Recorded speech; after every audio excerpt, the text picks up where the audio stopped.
This YouTube. Let's make a freaking video. Or some shit. Maybe. I don't know. So it's definitely really early in the morning. I believe it's Tuesday. Unless I'm mistaken. I could be. Oh yeah. It's one of those days. It's going to be some interesting rambling in this video. I can tell. I can feel it already. So Pretiums are starting to ship out, which is very cool. Some of these are waiting for their owners to pay for them. I hope they do, because they're nice. I like it. I like it a lot. Well, let's talk about the elephant in the room.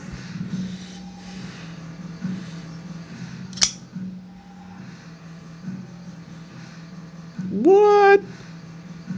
Who does that?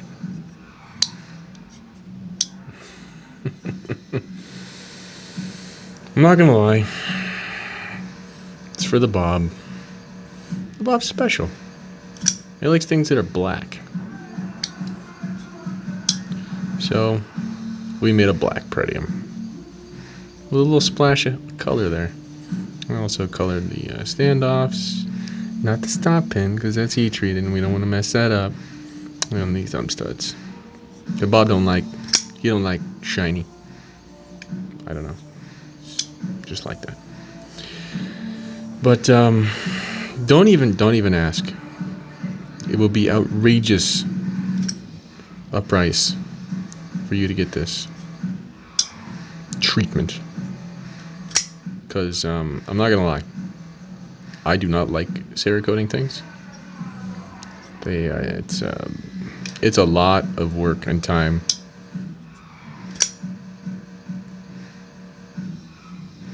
I'm gonna walk you through it. So everything has to be bead blasted, and then everything has to be meticulously cleaned. I mean, air blown off to get all the grit off from bead blast, and it needs to be washed off with water to make sure that you got nothing hanging out in the crevices. And the entire knife has to be douched down with something to remove oil. Acetone works. And then you gotta create little fixtures for it, because not only are you not gonna be able to touch it once it's got Cerakote sprayed onto it, but you're also gonna need to hang it in an oven as well. And therein lies the trick.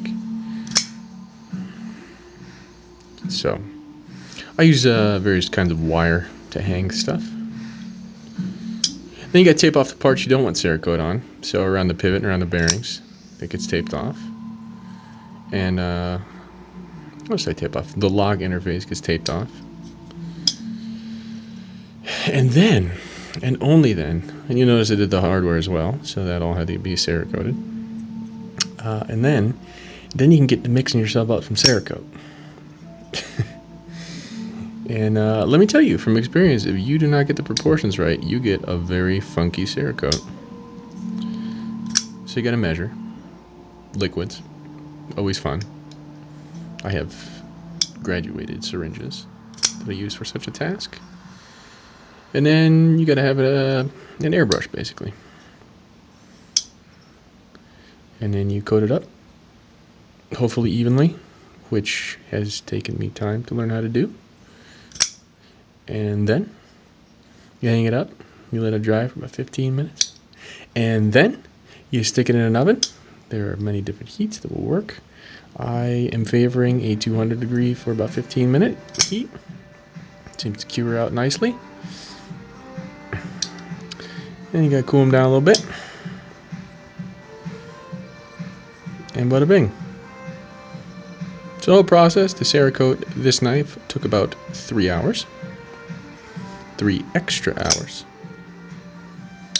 And that's not a trivial amount of time.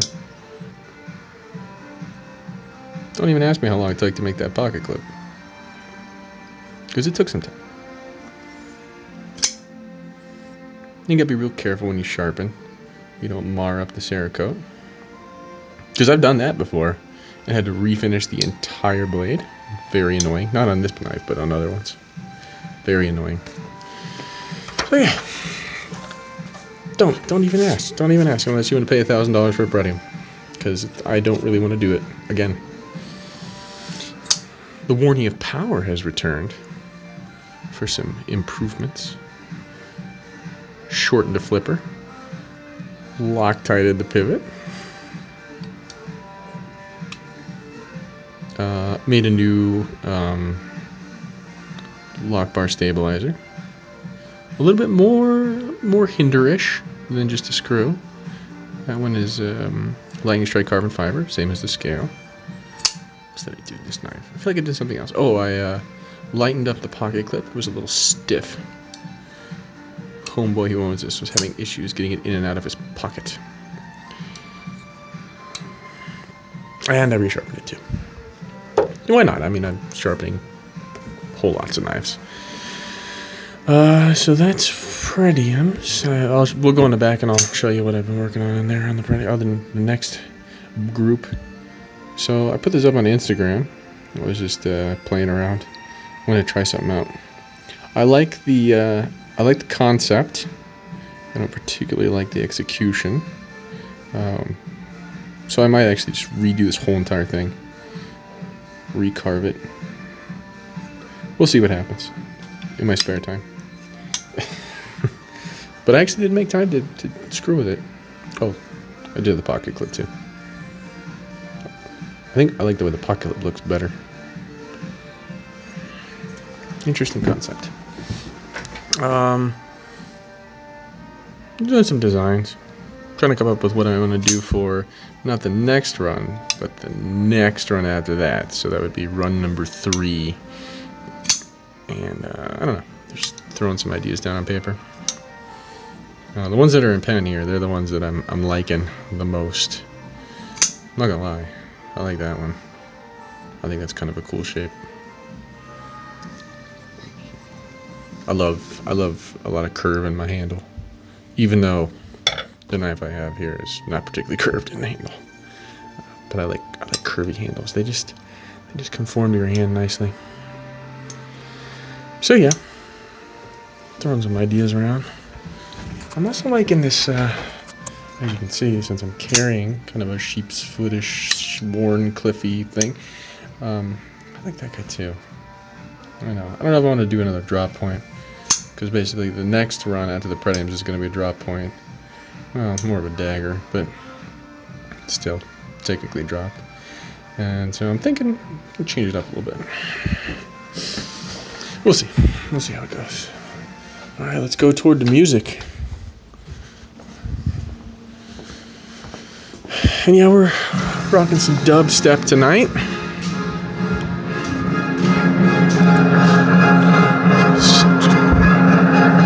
So epic. Yeah. Oh boy, look at them. So that's numbers 11 through 23. Yeah, good times. Really good times. So they are ready to get their cutout lock bar inserts. They're ready to get bolted and shaped, which is not a trivial process by any means. I think that is actually the thing that takes the longest thing to do on these knives is fitting in the lock bar insert. Not gonna lie. And then so we'll get all those fitted in, get all locks fitted up. They start out as super duper early to account for dimension changes in heat treat. Because you can always remove dimension after heat treat. You can't add. So, yeah, choose to. Unlike Jeff does, I actually will set a lock very early on a knife and then adjust after heat treatment. Yeah, so those will get pre-heat treat grinds, then they'll get heat treated. Hopefully they'll stay flat. So far they've been staying pretty flat, which is nice. Haven't had to deal with too much warp, which I like. It's good. Warp sucks. And then from there comes the joys of doing final grinds post heat treat. That's always kind of a slow process because you gotta slow the grinder way down, and because you don't want to build up heat. It's good times. Not. And by that time, all the bearing pockets will be set to the appropriate depth. And yeah, and then I'll go through and I put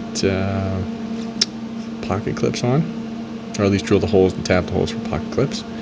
And if there's milled pocket clips in there, which there are, I'll make those. And then once everybody's happy and fitting nicely, then everything gets finished.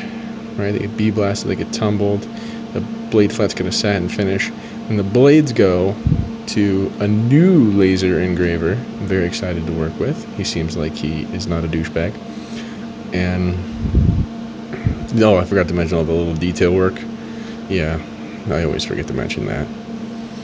There's many hours of me sitting there, me and my Dremels, just hanging out, putting in little details. Good times.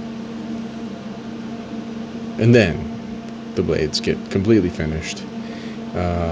Not an edge yet, and then they get sent off to laser. The handle scales by that time are usually done, and just waiting for the blades to get back, and then they get final assembled, sharpened. Bada boom. I say that like it's just so trivial and quick and easy, because it's not. It's very laborious. So I started throwing together some custom stuff because I haven't done it in a while. So I started throwing together the Gavco flipper. And Michael, if you wanted to put Damascus on the face of this, you should send me a little piece. It might be very big. I finally made decisions about this nasty hawk bill. I'm pretty stoked about this guy. I think this one's going to come out very interesting and very badass. Just a little fella. I think that's a over 4-inch blade. That's going to be really interesting to grind. I can't wait to see how that turns out. It's going to take me hours, I can tell. This is actually an Insingo inspired SM100 blade. It's going to get wood inlays. It's beautiful wood. And I don't know where it is. Oh, I put it in the special locker. And then I gotta make handles for those guys as well. I'm probably gonna have to buy more titanium, as usual. I go through titanium like a freaking aerospace engineering company. It's not even funny. Having to be over here chilling. Oh yeah, I got this little stubby guy hanging out. Let's see what happens with this thing. There's gonna be a cutout in the handles. So I figured I'd put something in there to look at.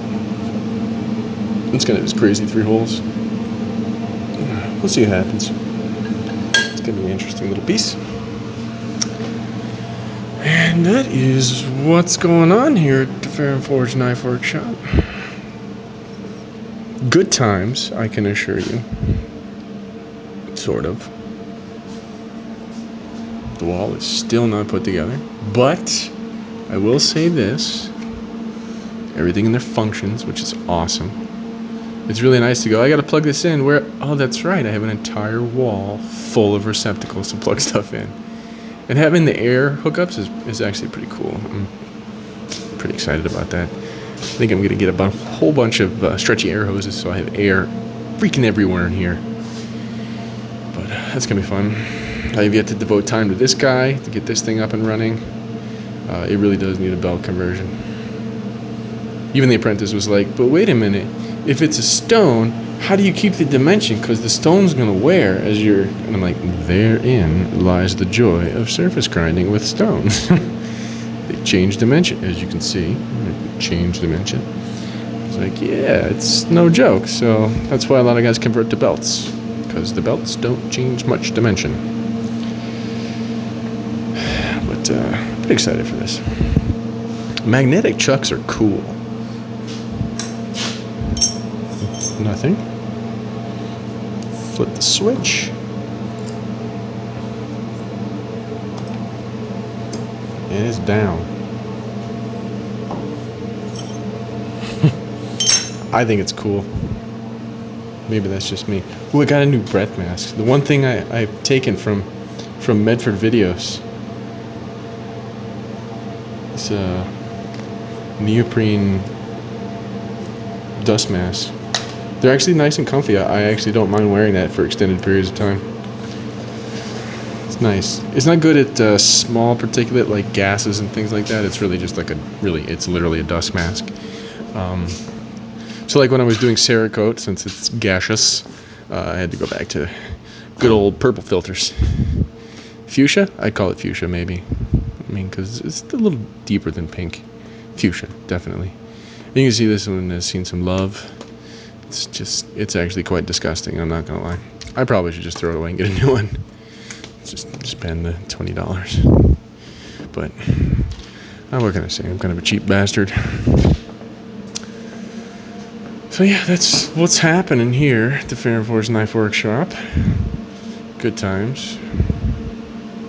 I keep saying it like I'm gonna believe it. I'm not gonna lie, I am already sick of the Pretiums. But I will press on. I have to. It must be done. It must be done. Why are we back in the office? Oh, that's right. I wanted to show you this thing. I thought it was pretty cool. The apprentice thought it was pretty cool too. It's out there in the Instagram universe somewhere. I swear to God, Jake, I'm gonna make a sheath for it. Actually, part of Mark is gonna make a sheath for it. He's in charge of sheathing, and he hasn't done it yet. That rat bastard. I'm sorry. I'm not sorry. I only told him to make a sheath for it on Friday, and it's already Tuesday. But interesting little knife. I like it. It's quarter inch thick, I'm not gonna lie. Straight up quarter. And it's got a pretty high grind, and it actually slices pretty well for being such a beefy, chunky machunker. And that is Thunderstorm Kevlar. So it's bulletproof. Oh, it's so funny. If you know anything about ballistic vests, you know that it's just not a couple layers of Kevlar that make something bulletproof. Let's see, what else do we have to discuss here today? Nothing, which is great. Absolutely nothing. So I am going to go ahead and cut this off, even though we're not even at 20 minutes yet. Isn't that amazing? What a short video. Sorry to disappoint those of you who are looking forward to another 35-minute ramble. Marginally incoherent. But yeah. I'm actually going to go home now and catch some Z's before I come back to the shop for more. It's a good thing I like doing this, because if I didn't, it would almost seem like work. Sometimes it does. Alright, YouTube. I will talk at you later.